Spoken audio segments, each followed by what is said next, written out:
చిన్న ఇంజెక్షన్ ద్వారా మోకాలు మరియు నడుము నొప్పులకు దీర్ఘకాలిక పరిష్కారం. డాక్టర్ ప్రకాష్ గుడిపూడి. సంప్రదించండి. Allieds pain and pain management centre, Hyderabad. చెప్పండి, అసలు ఏం జరుగుతుంది కాలనీలో? అందరు కూడా భయప్రాంతాలకు గురండి. ఆడు ఒక్క సైకో, ఆడవాళ్ళకి తిరగనివ్వడు, బయటికి రానివ్వడు. వీళ్ళతో మేము మాట్లాడితే మా ఆయన కొట్టిండు, పెద్ద గొడవ అయింది. అంటే ఎవరైతే శ్రీనివాస్ ని చనిపోయారో శ్రీనివాస్ కుటుంబ సభ్యులతో మాట్లాడితే మిమ్మల్ని కొట్టిండు, మా ఆయన కొట్టిండు. మేమే కాదు, ఎవరితో అంతే. ఆడు సైకో అట్లా జరిగిందండి. అట్లా చాలా మందిని వేధింపులకు గురి చేసిండు. పక్కన వాళ్ళు చాలా మంచి మనుషులు, డీసెంట్ మనుషులు. ఆయననే నిమ్మకాయలు కోసుకుంటుండే, ఆయనే పెట్టుకొని ఇలా మీద పెట్టేస్తుండే. మేము పక్క నుంచి కూడా వెళ్ళిపోయి చూస్తే కూడా ఏముంది నా ముఖంలో అట్లా చూస్తున్నావు అని అంటుండే. మేము ఎంత మంచిగా కాలేజీలో కలిసిమెలిసి ఉంటామో అంత బ్యాడ్ మనిషి మా దగ్గరికి వచ్చేసింది. నరకం చూపించిండండి వాళ్ళకైతే. మొన్న కూడా ఫోన్ చేసింది ఆమె. ఇల్లుగల్లి ఆమె ఫోన్ చేసి, అక్క నన్ను మస్తు తిడుతుండే అక్క, మేము చచ్చిపోవాలనిపిస్తుంది, నాగరాజు తిడుతుండే అక్క, మమ్మల్ని బతకనిచ్చినట్టు లేడు అని.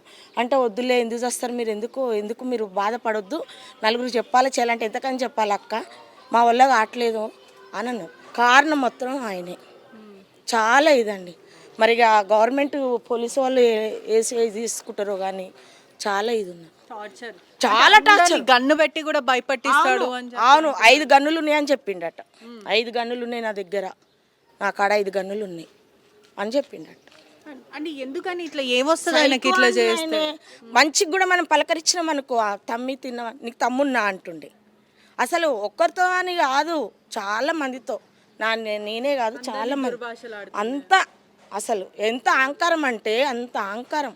అంతకంటే ఎక్కువ ఉన్నోళ్ళు కూడా ఉన్నారు కాలనీలో. కష్టము సుఖము అందరం మంచిగా కలిసి మెలిసి ఒక ఫ్యామిలీ లాగా ఉంటాం. ఇప్పటి వరకు కూడా మేము అంతా కలిసిమెలిసే ఉన్నాము.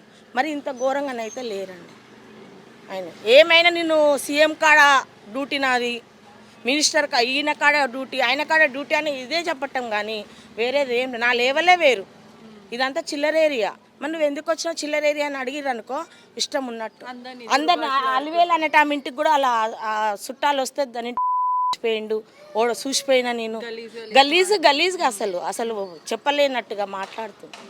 అది పద్ధతి కాదు కదా, అది పద్ధతి కాదు కదా. ఈయన కూడా సాయిరాం మాలేసుకున్నాడు, 4 రోజులకే కొట్టిండు మాల మీద. అది పద్ధతి కాదు కదా. ఇది కాలనీయా ఏంది అసలు? తనకేమనిపిస్తుంది అసలు? ఏంది ఏమైనా కావాలంటే వాళ్ళ ఇంట్లో చూసుకోవాలండి. అంటే ఇప్పుడు ఇంత చేస్తున్నప్పుడు వాళ్ళ కుటుంబ సభ్యులు ఎవరు అతన్ని నువ్వు ఇట్లా చేయడం తప్పు కదా ఇట్లా అని చెప్పి ఎవరు చెప్పలేరా? వాళ్ళ భార్య, వాళ్ళ పిల్లలు కూడా సేమ్ తన అడుగుజాడలనే నడుస్తారు. వాళ్ళు కూడా సైకో మొత్తం అంతా వాళ్ళే. ఏం లేదు, ఉట్టిగా మనం చూస్తే కూడా అంత ఇది ఉన్నది.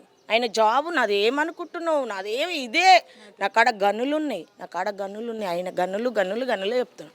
మాకు తెలియదు మీకు తెలియదు అన్నట్టు కాదు. జరిగే విషయము రానక్క ప్రతి విషయం చెప్తుంది. అక్క ఇట్లా జరుగుతుంది అని. కృష్ణారెడ్డి కాడికి కూడా పోయిర్రు 3-4 సార్లు. మేము కూడా పోయి మాట్లాడినాం.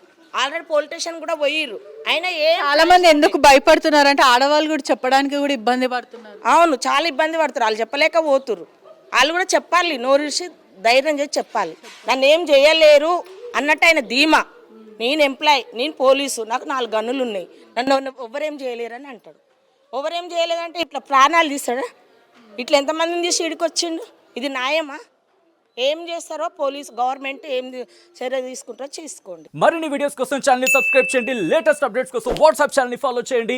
అండ్ లింక్ డిస్క్రిప్షన్ లో ఉంది.